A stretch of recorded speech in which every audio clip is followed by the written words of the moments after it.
immensité. Voyez le ciel, la terre et toute la nature. C'est le livre de Dieu, c'est sa grande écriture. L'homme le lit sans cesse et ne l'achève point. Splendeur de la virgule, immensité du point. Comète et soleil, lettre du feu sans nombre, page que la nuit pure éclaire avec son ombre. Le jour est moins charmant que les yeux de la nuit. C'est un astre en rumeur que tout astre qui luit. Musique d'or des cieux faite avec leur silence, et tout astre immobile est l'astre qui s'élance.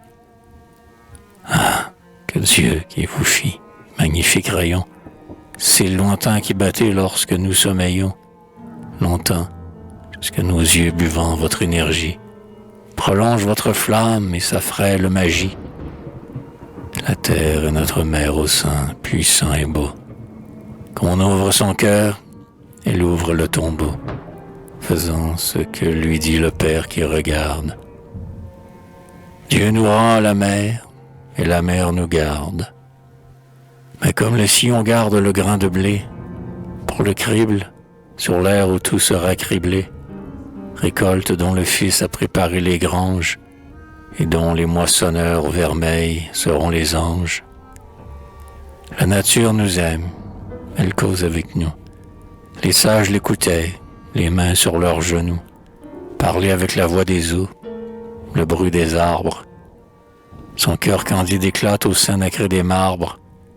Elle est la jeune aïeule, elle est l'antique enfant. Elle sait, elle dit tout ce que Dieu défend à l'homme, enfant qui rit comme un taureau qui beugle. Et le regard de Dieu s'ouvre dans cet aveugle. Quiconque a le malheur de violer sa loi, appart enchantement soi-même contre soi. N'opposant que le calme à notre turbulence, elle rend, au besoin, rigueur pour violence. Terrible à l'insensé, docile à l'homme humain, qui soufflette le mur, se fait mal à la main. La nature nous aime et donne ses merveilles. Ouvrons notre âme, ouvrons nos yeux et nos oreilles. Voyez la terre avec chaque printemps léger, ses verts juillets en flammes ainsi que l'oranger, ses automnes voilés de mousseline grise, ses neiges de Noël tombant sur les églises, et la paix de sa joie et le chant de ses pleurs. Dans la saveur des fruits et la grâce des fleurs, la vie aussi nous aime. Elle a ses heures douces, des baisers dans la brise et des lits dans les mousses. Jardin connu trop tard, sentier vite effacé, où s'égarait Virgile, où Jésus a passé. Tout nous aime et sourit, jusqu'aux veines des pierres, la forme de nos cœurs tremble aux feuilles des lierres.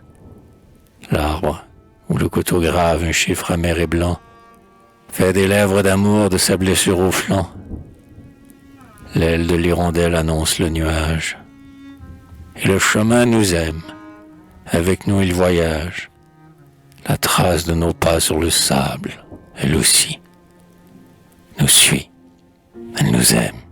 Il leur dit, me voici. Rendons-leur cet amour. Soyons plus doux aux choses. Coupons moins le pain blanc et cueillons moins les roses. Nous parlons du caillou comme s'il était sourd.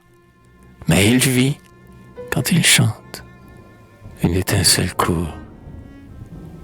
Ne touchons rien, pas même à la plus vieille argile, sans l'amour que l'on a pour le cristal fragile. La nature très sage est dure aux maladroits. Elle dit, le devoir est la borne du droit. Elle sait le secret des choses que vous faites. Elle bat notre orgueil en nous montrant les bêtes, humiliant les bons qui savent leur bonté, comme aussi les méchants qui voient leur cruauté. Grâce à la bonté, l'homme à sa place se range. Moins terre que la bête, il est moins ciel que l'ange, dont l'aile se devine à l'aile de l'air bleu. Partout l'homme écrit « Nature », lisez